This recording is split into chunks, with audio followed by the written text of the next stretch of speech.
Okay, so thanks everybody for being here. And I just wanted to, continue somewhat on what Shiraz talked about, okay, which is this fluid gravity correspondence. Uh, so, uh, but but taking a, some slightly different point of view, okay.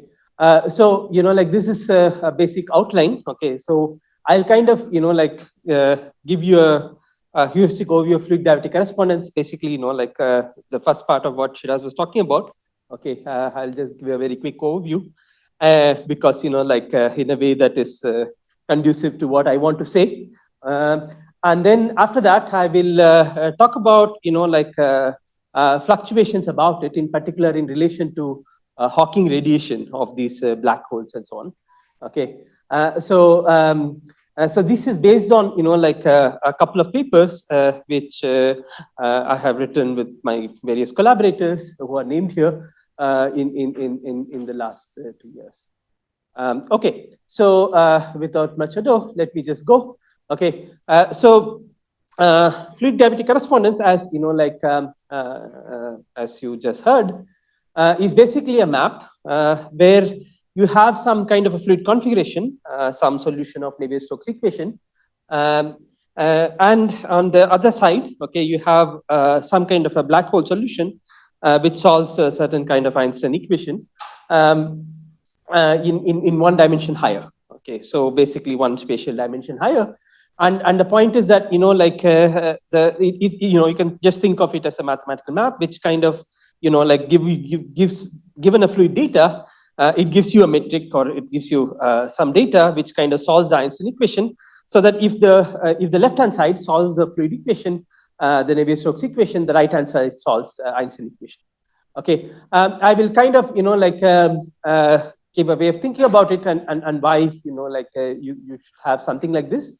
But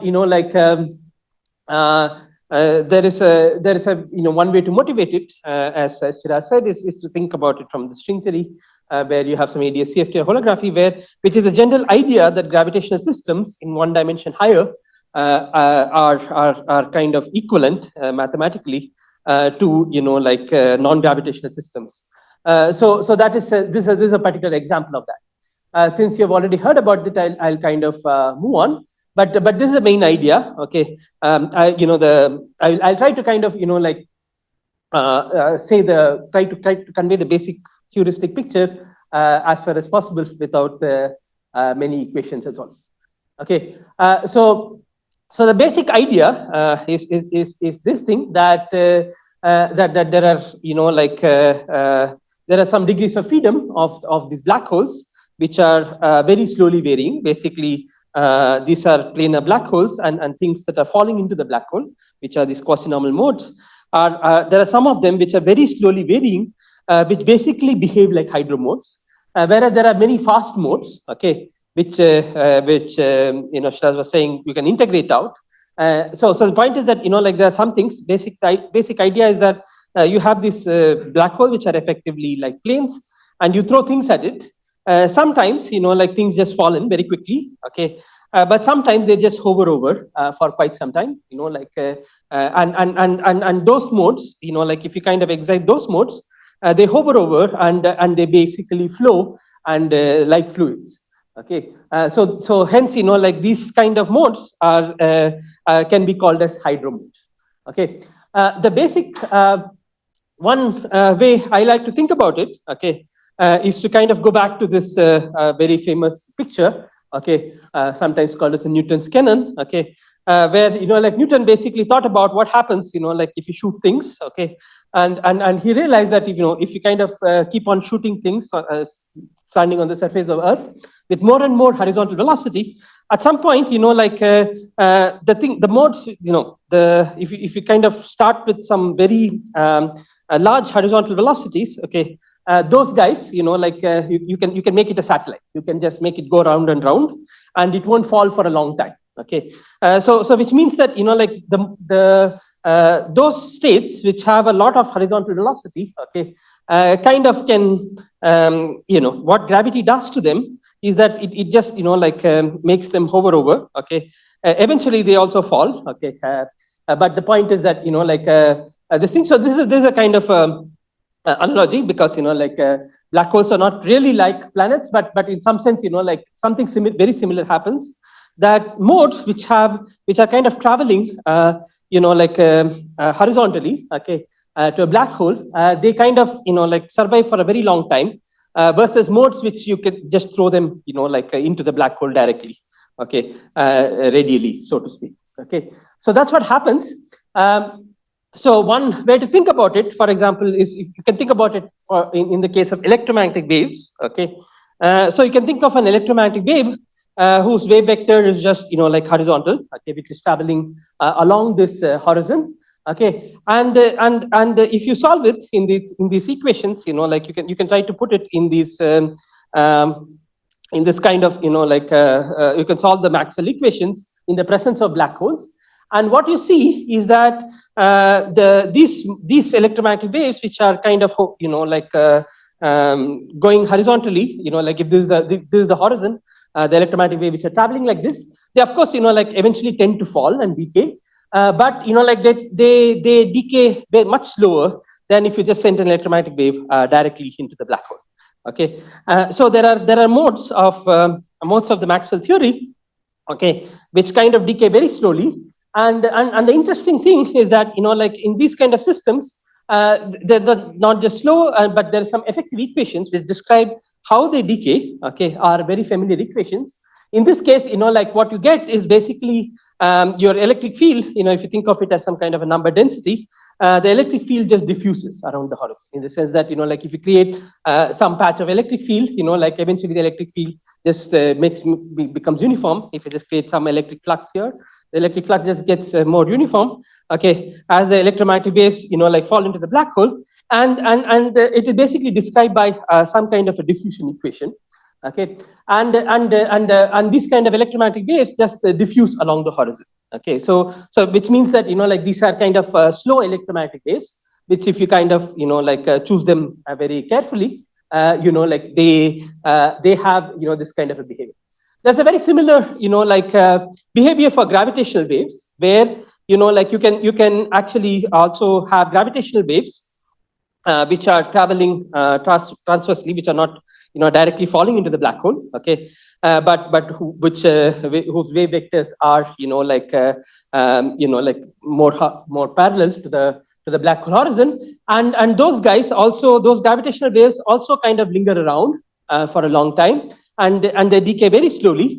And as Shiraz was describing, very interestingly, the physics of how these gravitational waves actually fall into the black hole very slowly is actually described by Navier-Stokes equations. And you can kind of correct these Navier-Stokes equations. You can get the nonlinear parts of the Navier-Stokes equations, because the gravitational waves themselves fall by a nonlinear equations. And the Einstein nonlinearity, okay, just gets mapped to Navier-Stokes nonlinearity.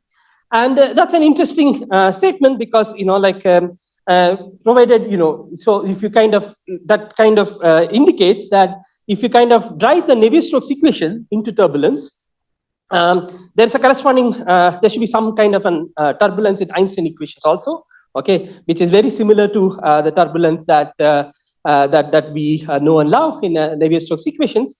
And that is a very interesting idea, okay. I will not have much more to say about, that part, but you heard Shiraz, but I would, if you're interested, I would encourage you to hear many of the other speakers, okay, who are slated to speak in the next few days of this conference about this link much more, okay.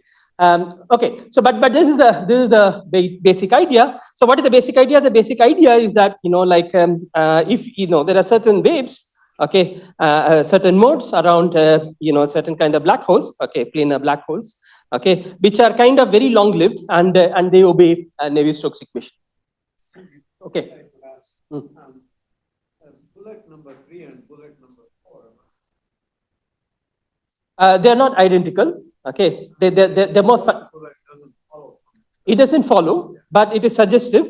What you should kind of do is that, and what many of these people have done, and maybe like Amos and so on would say that that you can actually, what you have to do is that you have to say, you have to see that you can actually drive the Einstein equations to turbulence, okay, by driving them appropriately.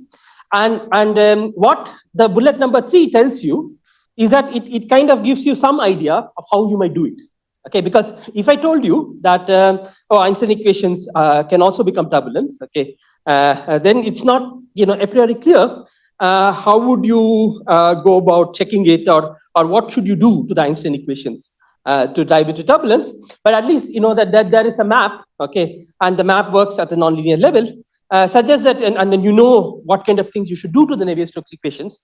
You have to go to like some high Reynolds number and so on, okay, to drive it to turbulence. You can try to ask, you can start with that statement and try to ask what you should do to the Einstein equations to drive to drive Einstein equations into turbulence, okay. And that's part of like what many of these people have tried to do, and I think like the indications are that that you can indeed drive Einstein equations into turbulence, okay, and not only just to turbulence, but turbulence in some very conventional Navier-Stokes sense, okay. I mean, because like in the sense that that there is a map, and there are turbulent solutions, configurations on one side, which kind of get mapped to something, okay, which exhibits very similar behavior to turbulent configurations in Navier-Stokes equations, okay. So is that so I agree with you that that just this kind of mapping doesn't say that. You have to do some more work, okay. But to some extent that work has been done, okay. But I think like I'll leave it to these other speakers to kind of explain to what extent it is done and so on, okay. Okay, so this is a story, okay, which is an older story, okay, like a much older story, and I wanted to tell you guys about something that we have been, I and my collaborators have been thinking about and understanding about this story, okay, in last 2-3 years, okay, and something very interesting that I think like which was not like completely understood like before that, okay. So the idea here is to try to like ask what about like, okay, so you have these things, you have okay, I've told you that you can send waves around black holes and they behave like Navier-Stokes equations and so on, okay. But you can ask like one of the characteristic things about black holes that they are at least famous for in popular science and so on, okay, is that like that black holes are not really black, and Hawking told us that like they radiate, there are also waves which are coming out. These are about waves which are going in and falling in, okay, but there are also waves that are coming out, okay, which is Hawking radiation, okay, of the black hole, okay. And the question is that like one of our motivations in trying to push this is to understand what does the Hawking radiation mean for us, like that is what so if this is the understanding of the waves that are falling in, okay, how do you understand the fact that that there are waves which are coming out, okay, and how do you think about them, okay, and so on. And in particular, one of the things that that came out of trying to answer this question is this basic statement that actually the Hawking wave, the waves that are coming out of the black hole, okay, also have like this property that there are some very short-lived fluctuations and short-lived Hawking waves and very long-lived Hawking waves. Like as I told you, like there are, like say, electromagnetic waves and so on. There are things that you can put into the black hole, and they fall in very fast. And then there are things that if you put it, like if you kind of shoot an electromagnetic wave horizontally, okay, they kind of hover around for a long time. One of the things that we realized, okay, was that the Hawking waves also have a similar behavior, where you have very short-lived fluctuations and very long-lived fluctuations. That is that there are some fluctuations, some Hawking waves, if you set it up, okay, they kind of like go on for a very long time, okay, for macroscopically long time, as opposed to like Hawking radiation, which kind of like quickly like falls into the black hole. and thermalize this and so on. Okay, so that's something which is, I think, is a surprising statement, which neither us nor other people really expected, because the standard, like understanding of Hawking radiation is that they're just completely featureless thermal backgrounds and they don't have any memory. But one of the things that we realized was that actually Hawking radiation itself has, are very long-lived and they have memories. Okay, so this is what, I wanted to tell you about. Okay, so what do you do? So let me just remind you again, okay, of this fluid gravity correspondence map. Okay, where on one side you have a fluid configuration, and on the other side you have a black hole configuration, such that if the left hand side solves Navier-Stokes equations, the right hand side solves Einstein equations. Now, what we wanted to do, what me and my collaborators wanted to do, was to add fluctuations onto the both sides. Okay, so on the black hole side, as I've been saying, okay, one way to think about these fluctuations is to kind of add Hawking radiation, which are basically waves that are coming out of the black hole and not just falling into the black hole. Okay, and on the fluid dynamic side, what you get is some kind of a fluctuating hydrodynamics, some kind of a stochastic hydrodynamics, where you have some mean flow, okay, of hydrodynamics, and then you consider, maybe one way to say it is that you, rather than considering a very single hydrodynamic configuration, what you're considering is on both sides is an ensemble of configurations, which is something that we often do, especially in the case of when you have something like turbulent configurations and so on. Okay, so you have an ensemble of configurations on this side and that side. So there's a mean flow about which there are various kind of fluctuations, and the question is that how do these fluctuations map on both sides? Okay. This map is not a bijection. It's one way. Okay. But it is, if you consider a certain kind of black hole configurations, okay, so the point is that, every fluid configurations, every fluid, within the domain of fluid dynamics, if you give me a fluid configuration, I can give you a black hole configuration. But, not all black holes can be described by fluid dynamics, okay. But there are certain subclass of black holes which can be described by fluid dynamics, which are basically, the kind of things that Shiraz was talking about. These are black holes where, the waves that I'm sending in and so on and so forth, okay, they can have any amplitude, but they should be very long wavelength, okay, which is kind of, what you expect out of fluid dynamics, in the sense that, if you take a glass of water and if you kind of excite it, okay, with very lot of energy and very high energy, okay, you don't expect it to be, so that you start probing its atomic scales, you don't expect that to be described by fluid dynamics, okay, but there are certain class of configurations of water where you don't do that, okay, where you just pour water and so on, okay, which is indeed described by fluid dynamics. So there's a similar kind of a restriction where you don't do very violent things to the black hole, okay, then for those kind of configurations are in one-to-one correspondence with fluid configuration. So the subset of black hole configurations is in one-to-one correspondence with fluid configuration. Yeah, so most of it we understand now is about the Session solution, but it not be necessarily, okay, because we can consider some kind of a flow, okay, mean flow, okay, or some kind of a dynamical black hole on the other side, okay, and in principle one can ask, what are the kind of configurations around that configuration, right? That's a thing that we often ask in fluid dynamics, and it's also something that we would like to ask in gravity, okay. But I think it's easiest to kind of just think about equilibrium, okay, and then fluctuations about it, okay. But in principle, you could kind of do that about anything, okay.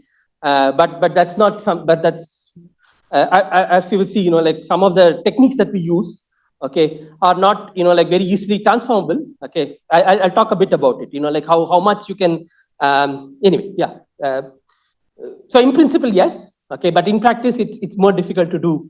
Fluctuations about more general flows. Okay, so that's answer. Anything? Okay, right. Okay, so the point is that so the idea is to kind of try to put fluctuations on the and this thing. So this is what I was saying. Okay, and the point is that like yeah. So let's see. So the point here is that like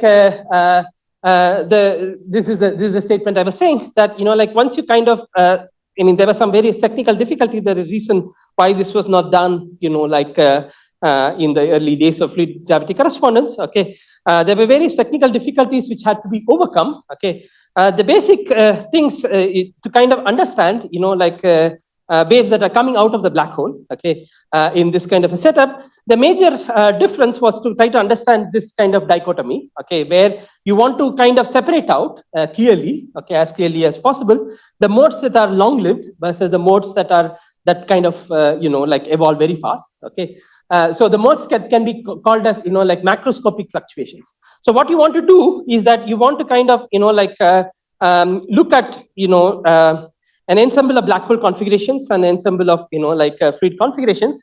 Okay, about something. Okay, and the ensemble of black hole configurations are in some sense like Hawking radiation. And what you want to do is like you want to only keep the macroscopic fluctuations. You don't want to keep you don't want to keep all the microscopic details. And one of the things that that was not clear, okay, until like 2 years ago, was to kind of like how do you separate this out? How do you separate out like these macroscopic fluctuations with just microscopic fluctuations with all sorts of Hawking radiation? So this is a question of writing down the equations and cleanly separating the modes which are very long-lived, okay, which have memory, from the modes which are kind of very short-lived and evolve very fast.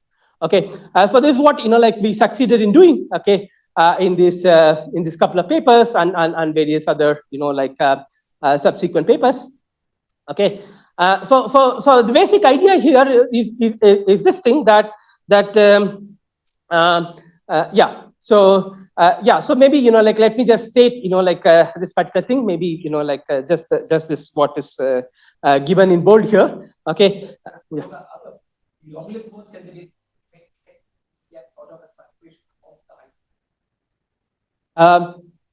The long-lived modes, yeah, you can think of them effectively as fluctuations. Yeah, that is the basic point. The point is that you want to kind of like you want to only keep. Okay, you want to show both of these. You want to show that there are, first of all, you want to show that there are long-lived modes. Okay. Second, you want to show that and you can separate the long-lived modes from short-lived modes.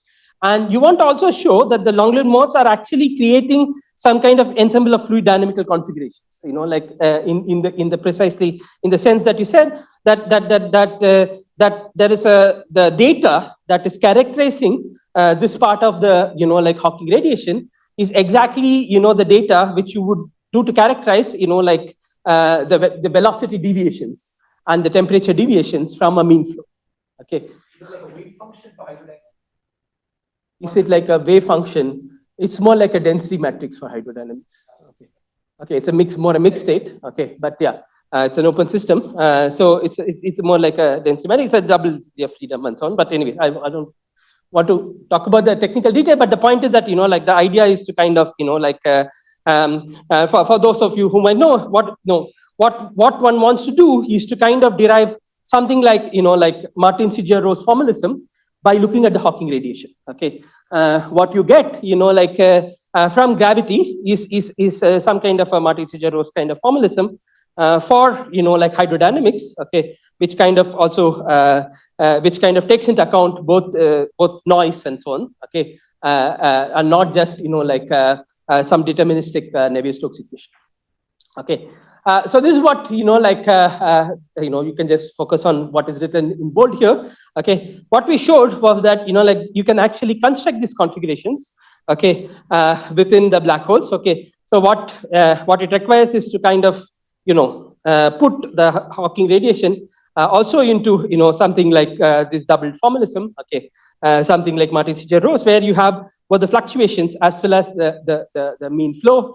Okay, and then you have like, and what you want to do is that you want to show that if you do that to the Einstein equations, and if you very cleverly separate out, okay, what are the like long-lived macroscopic hydro modes from the microscopic modes, okay, or very, very, very fast evolving modes, what you get is something like a fluctuating hydro, and you do get, like something like formalism for fluctuating hydro, where you just have hydrodynamics coupled to some, like noise and so on. Okay, okay. So this can be extended. Okay, this can be extended, like, and we have extended it to many, like different kind of setups where you can kind of turn on electromagnetic fields, charge black holes, and so on, which are interesting when you have, like not just hydrodynamics, which has only energy conservation, as Shiraz was talking about, but a lot of times, you want to also have some number conservation. Okay, as it happens in usual non-relativistic hydro, that can be done by kind of looking at Einstein-Maxwell system. Okay, and we showed that, like even in those systems, you can kind of separate out these kind of, like long-lived and short-lived modes, both infalling, things that are falling in and things that are coming out. Okay, and like yeah, so that is the thing, and in this process, while we are trying to separate it out, we realize that actually you can kind of, like construct many different scalar systems, okay, which have a similar property, okay, where you have modes which are hovering around the horizon, okay, where you have fluctuations and so on. So these are not quite like, Einstein equations and Maxwell equations and so on, but they're similar kind of equations where you can kind of cook up some equation, okay, so that which are somewhat simpler because they're just scalar systems, okay.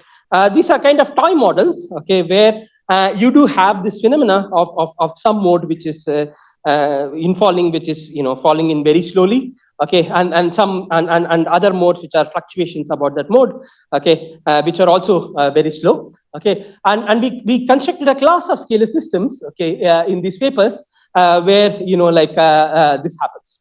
Okay, and at least in the scalar systems, to some extent, we understand interactions. Okay, you can put in nonlinearities. So the original fluid gravity correspondence, as I was saying, like it was understood how the nonlinearities in the Einstein equations, okay, go into nonlinearities of the Navier-Stokes equations.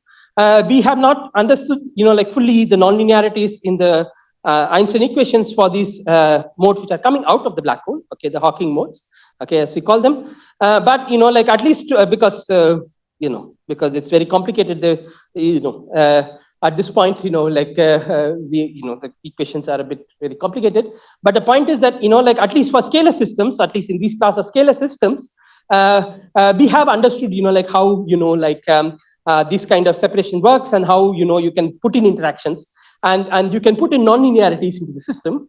Okay, and of course, like it's not clear whether the scalar system can be driven to turbulence, but probably, like I think you can. Okay, but that's still a speculation. Okay, but anyway, so that is it. So I will just like basically conclude. Okay, with what I have been saying. Okay, in the last half an hour or so. So the first thing, was, if you are, like if all this sounds very interesting, I want you to take home is that there are very slowly varying, like gravitational systems, okay, which are, like slowly varying Hawking, which have both gravitation, which are falling in and coming out of the black hole, okay, and they get mapped to fluctuating fluid configurations. So there's an extension of the fluid gravity correspondence, okay, that was described before, and that was like described by Shiraz and so on. Okay, and the point here is that like we understand this thing very well in the linearized level, and in some special systems we understand the nonlinearities. Okay, but what you get is some, so when the LHS solves some linearized fluctuating hydro equations, okay, the RHS solves linearizing fluctuating gravity equations. Okay, and the question is that, like how to take into account nonlinearities on both sides and match them. Okay, and how do you do that? Okay, and how do you, which is related to this question that, like the infalling modes and the modes that are coming out can scatter against each other, and the fluctuations can change depending on the flow and so on and so forth. Okay, if you have a very non-trivial flow. Okay, and the point is that, like so there's a more broader question, okay, which might be of interest to this audience, which is the question of, whether, like there are actually, like in more real black holes, okay, not like this planar black holes, these toy models, are there actually, like very long-lived, like Hawking radiations especially which are turbulent and so on. It can't be completely, this thing for the reason that Shiraz mentioned, because, there's no like clear separation of scales. But one can probably, even though there might not be a parametric separation of scales, there might still be some remnant, and that would be interesting to see. Okay, so I will kind of stop here, okay, and thank you. Take questions. Maybe I'll just leave it. Thank you very much. Other questions? Yeah. So for example, what happens, for example, if you want the shear mode, okay, if you want, so if you want to create a hydrodynamic configuration, okay, which has, some shear strain rate, okay, then, what you do is that you create a certain, at a linear level, you can just think of it as a gravitational wave configuration, okay, which is such that, the gravitational wave polarizations and the amplitudes and so on kind of, encode that shear, okay. And that is a particular configuration. And what the fluid gravity correspondence does is that it maps these configurations to configurations, and it maps evolutions on this side to evolutions on that side, okay. And it maps Einstein equations to Navier-Stokes equations in that sense. But these are just shear modes. If you have in the compressible fluid, you also have sound modes, okay. Okay, so if you said that, I would be happier. In hydrodynamics, basically there are three modes. One is the acoustic mode, which you pointed out. The other is the vertical mode, which is what you probably mean by the shear. And then there's the entropy mode. Basically, there is nothing else in hydrodynamics. And I was wondering if your understanding really corresponds with what I just said. It looks like it does. It does, yeah. Okay. And what we are doing is that we are also adding fluctuations and so on about these modes. Okay. So, kind of comment and question. So, in hydrodynamics and other systems like granular material, sand and so on, so people don't look for same kind of equation, but the phenomenology should be same. Okay. So the question I'm asking is there a Kolmogorov kind of cascade in your system, energy flowing from some scale, energy going down to some scale? Can you make that kind of phenomenological map rather than equation map? Do you guys have it? I think the phenomenological map, I leave it to, Amos and so on. I think, they do have some business of that type, if I'm not, which Okay. both Yaron and Amos and Louis will talk about it. I'm not talking about it because I have not done those things, but there are such results in the literature. By other people. Okay.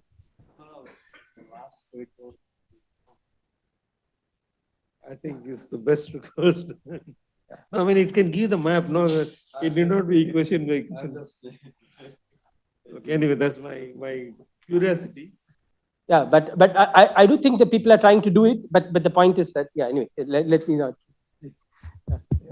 Hi, Luca. So if I understand you and Shiraz correctly, you have a map between variables, right? And the Navier-Stokes variables and the gravity variables. Which map configurations to configurations. Yeah. So, so is there a way to understand these things like null energy conditions and all on the stress tensor from a hydrodynamic point of view and interpret them there, and maybe some of them make natural sense or something? Yeah, presumably, I mean, you mean you want to put some average null energy condition on the gravity? Yeah, like how we do in Rai-Chaudhuri equation. Yeah. For example, yeah, exactly. So if you want to prove Rai-Chaudhuri equation or area increase of the black hole and so on, okay, you have to put some energy conditions. And this is dual to in the hydrodynamics statement that you need to have a sensible fluid where the entropy actually increases, okay, where things settle down and at least and so on, okay, and there's a second law, local second law, something that Shiraz also mentioned briefly, okay. So to get that, okay, on the hydrodynamic side, okay, which we want, okay, because that's a very physical thing to require out of hydrodynamics. We want there to be something like an area increase theorem on the gravity side, and that probably needs some kind of energy conditions.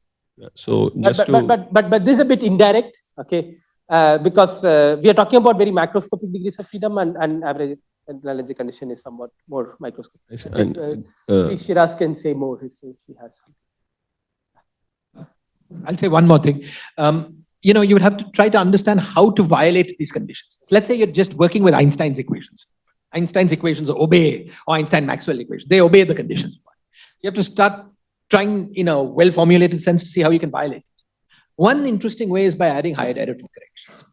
When you add higher derivative corrections, the Einstein equations stop manifestly making sense. In the most naive way, they don't obey these conditions. And if you add, for instance, a Gauss-Bonnet term, people have shown that after a critical value of the Gauss-Bonnet term, the viscosity turns from being positive to negative. So you see this sort of explicitly. I suspect more will happen, but there's lots more to say along these lines. yeah, actually, I was asking something on those lines. Suppose I had exotic matter in these, I don't know, tachyonic matter or something that explicitly violate these energy conditions most. So that would correspond to some. Yeah, it would give you some funny hydrodynamics like negative viscosity and so on. Yeah, probably. I see. Thanks. Yeah, I have one question that for a given fluid configuration, the black hole configuration is not unique, right? It is unique. It is. So, but you are doing some linearized thing, right? You can actually, you know, like you can add non-linearities. Okay. So, and they will all respect at every order. Yeah. There is a formula one can write down. I'm not writing down formulae, but there's actually a formula if you look at our papers which just takes velocities and and writes down a metric, and you can just check that it does solve Einstein. Yeah. Okay, then let's thank Loga once more again.